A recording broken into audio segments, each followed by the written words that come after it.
Informasi lain, Saudara, Kamar Dagang dan Industri atau Kadin mengapresiasi langkah Polri menindak kasus dugaan pemerasan polisi ke warga negara Malaysia dalam pagelaran musik DWP. Kadin meminta kerugian materi yang dialami 45 warga Malaysia dengan total 2,5 miliar rupiah dikembalikan.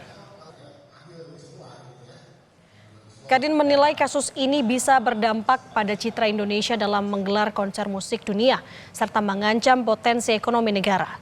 Selain meminta pengembalian uang bagi korban pemerasan, Kadin berharap lintas sektor duduk bersama merumuskan standar prosedur pengamanan acara musik berskala internasional.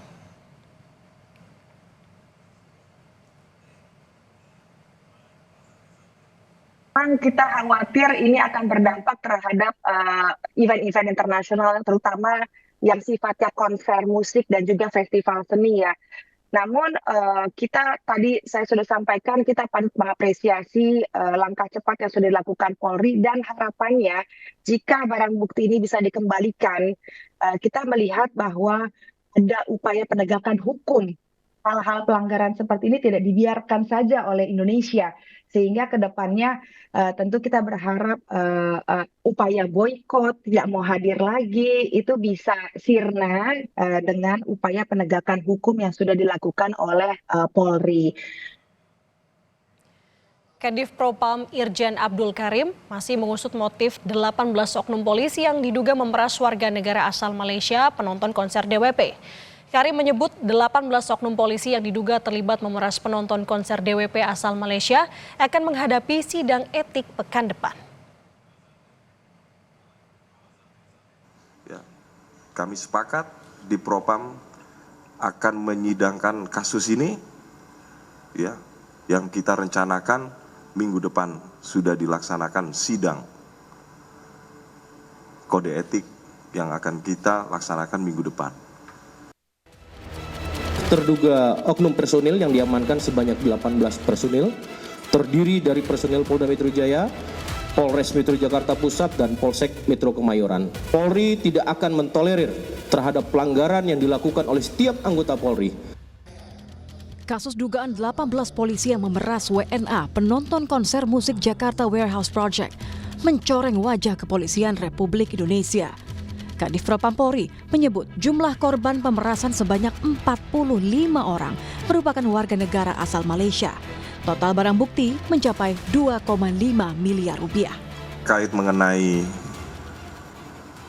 bahwa barang bukti yang telah kita amankan, ya, jumlahnya berapa, Dok? 2,5 ya? 2,5. Jadi 2,5 miliar rupiah. Jadi jangan sampai nanti seperti pemberitaan sebelumnya yang angkanya cukup besar. Nah, itu tidak sesuai dengan fakta dari hasil yang kita dapatkan. Komisi Kepolisian Nasional atau Kompolnas menilai ada potensi pelanggaran pidana dalam kasus pemerasan 18 oknum polisi terhadap penonton konser DWP. Kompolnas akan berkoordinasi dengan Bareskrim Polri terkait kasus ini. Dari sekilas background kasus ya, walaupun tadi dijelaskan bagaimana soal kode etik dan sebagainya, potensi untuk pidana memang sangat besar. Dan nanti kami akan berkomunikasi dengan Reskrim ketika proses etiknya sudah berjalan, dan kami akan monitoring proses etiknya. Kalau dalam proses etik memang secara terbuka nanti kelihatan ini struktur peristiwanya kayak apa, apakah ada potensi pidananya, ya saya yakin Pak Kapolri, Pak Kabar Reskrim akan menindaklanjutin itu. Divisi Propam Polri menyebut 18 oknum polisi telah menjalani penempatan khusus di Propam Mabes Polri Jakarta. Para oknum polisi tersebut rencananya akan menjalani sidang etik pekan depan. Tim Liputan Kompas TV.